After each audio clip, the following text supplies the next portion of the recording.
Going for my first Ken Follett read in a long time. Ken Follett, Eye of the Needle, which is like it's a spy thriller in World War II. Here's the conceit of it. The conceit of it: there's a German spy in Britain. He discovers the fact that the D-Day landings are going to be at Normandy and not in Calais, as the Allies are trying to convince the Nazis that no, we're going to land in Calais. They had built this big ass fake army. This is just history. And put General Patton there so that they have images should show, no, this is where they are. They're going to attack in Calais. But this German spy finds out the truth, and he wants to get that back to the Reich and give them the information. One of the greatest cat and mouse games I've ever seen.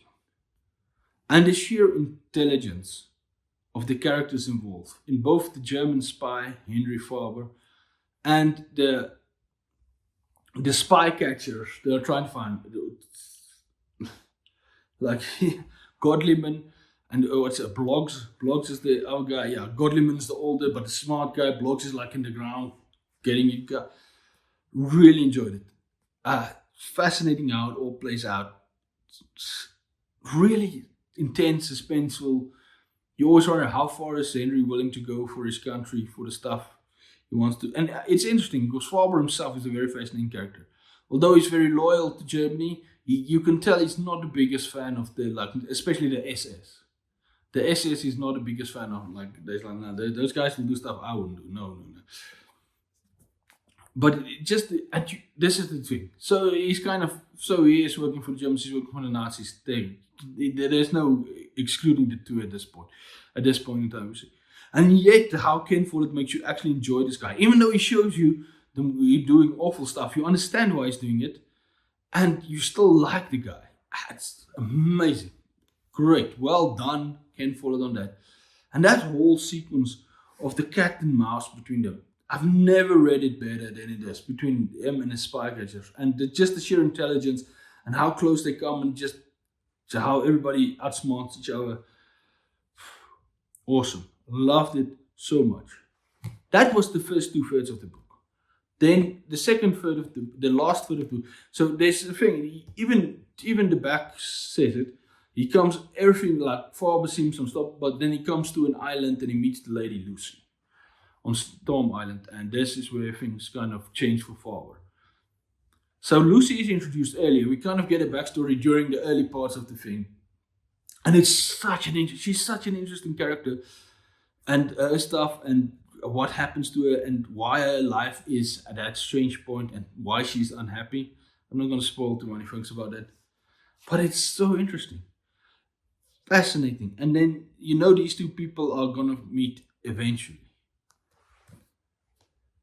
And I've said this and I'll say it again. So the first 2/3 of this book, and Lucy's so excited, like you kind of can't wait till this happens while you're reading it, because what you've heard of Lucy so far, you probably really enjoyed it. Like I really enjoyed it. Lucy was one of my favorite characters. So I couldn't just think when Henry said. So the first 2/3 of this feels like the Bourne Identity. It plays like a Bourne Identity movie, like a really smart spy cat and mouse game, amazing. The last third, and I knew it was going to go into, it has to change a little bit of its genre, and it could go in two different ways in what type of genre it is then.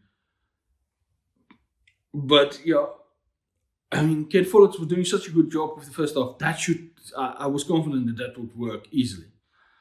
So it changes from a Bourne Identity thing into what, and I wasn't quite expecting this, but this was what it ended up being, a Cape Fear situation. If you know Cape Fear, that's like it. And although I will say the Cape Fear thing is, if you took that part out on its own and you just made it its own, that would be a really good book on its own.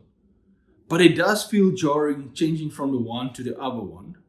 Although it's not that there's no plot holes. I think there's considered he starts his eyes and processes these. It makes sense. But yeah. It just, the two doesn't feel to me, the first 2/3 and the last third doesn't feel like it gels perfectly together for me. And which is sad because Lucy's one of my favorite characters and she's mostly in the last third and I'm really enjoying her there.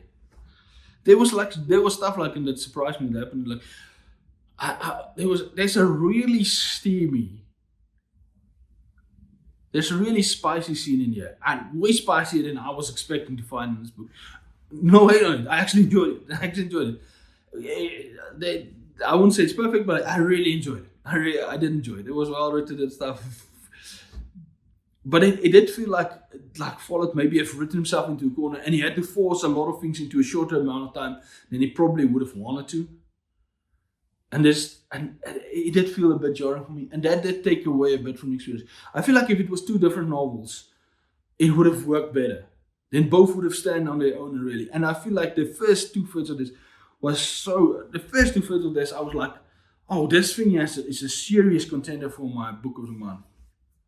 But then the jarring and it's like, it didn't feel, I couldn't justify them. Oh. No, and when the Henry Fowler makes really great decisions and he does start to make poorer decisions, especially in the last third, but there's also a good reason for that. He goes through, there is a reason. I wouldn't say that it's consistent. The two just didn't feel to meld completely together for me. So while I enjoyed it and had fun, that did take away for me from the story. What I can't deny is that Ken Follett is an exceptionally good writer.